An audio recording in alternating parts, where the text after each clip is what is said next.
ও জিবরাইল, আমার নবীকে সুসংবাদ শুনাই দাও, আজকেই কঠিন মুসিবতের দিনে, বিপদের দিনে আমার নবীকে আমি একা রাখবো না, একা রাখবো না।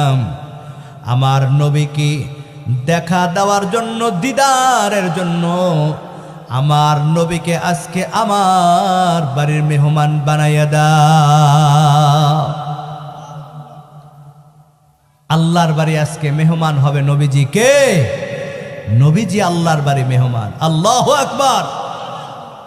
আমার ভাইরা, এই রজব মাসের শেষে আল্লাহ পাক রব্বুল আলামিন নবীকে এমন একটা নেয়ামত দান করছেন, যেই এক রাতের নেয়ামত আল্লাহ তাআলা নবীকে যেই দিছেন, হযরত আদম আলাইহিস সালাম থেকে ঈসা আলাইহিস সালাম পর্যন্ত 1,23,999 জন নবী এবং রাসূলদের আল্লাহর পক্ষ থেকে সমস্ত নেয়ামত যদি এক পাল্লায় রাখা হয়, আর আপনার আমার নবীর এক রাতের নেয়ামত যদি আর এক পাল্লায় রাখা হয়, তারপরও আমাদের নবীর এক রাতের নেয়ামত অনেক বেশি হয়ে যাবে। নবীকে নেয়ামত দেওয়া মানে নবীর উম্মতকে হাদিয়া দেওয়া। আল্লাহু আকবার। নবীরা হচ্ছেন নিষ্পাপ, মাসুম। আল্লাহ নবীদের মাধ্যমে উম্মতদেরকে হাদিয়া দান করেন, নেয়ামত দান করেন, বরকত দান করেন। জোরে বলি আল্লাহু আকবার।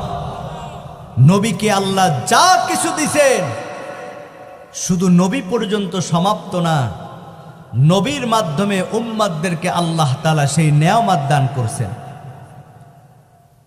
আমার ভাইরা একটু গভীর মনোযোগ।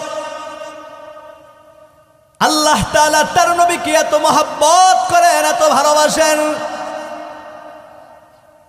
আল্লাহ তাআলা নবীকে যত নেয়ামত দান করছেন, এই সমস্ত নেয়ামতের মধ্যে শ্রেষ্ঠ নেয়ামত হচ্ছে 27শে রজব আল্লাহ তাআলা নবীকে এই দুনিয়ার জমিন থেকে উঠাইয়া প্রথম, দ্বিতীয়, তৃতীয়, চতুর্থ, পঞ্চম, ষষ্ঠ, সপ্তম আসমান, এরপরে সিদরাতুল মুনতাহা, এরপরে আল্লাহ তাআলার আরশ, এরপরে কুরসি, আল্লাহ এই সব কিছু পারি দিয়া আপনার আমার নবীকে আল্লাহ তাআলা তার কাছে নিয়ে সরাসরি দিদার দান করেছি।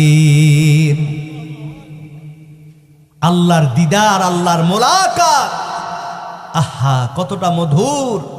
এ ভাই, আল্লাহকে দেখতে